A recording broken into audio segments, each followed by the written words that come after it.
for us in aviation, we just had one memo, and it's a short one. We sought Council's approval for the construction and development of the Boko Airstrip in Benue State, and it was graciously approved by Council.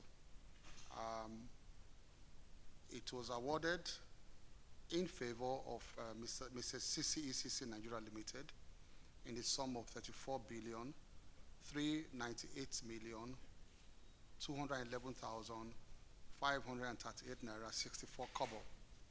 Now, the importance of this Boko Airstrip is that Boko in particular serves as an important hub for agricultural activities around the Middle Belt, and also in particular for our security agencies who have had to search for airstrips and bases to confront the challenges that we're facing around that axis. It's also a base. It will also be a base for humanitarian activities and services, medical emergency services. That is how important that area is, and we thought it was important to put an airstrip there to confront and address these challenges of government. So we got the gracious approval of Council for the construction of the Boko Airstrip. Thank you.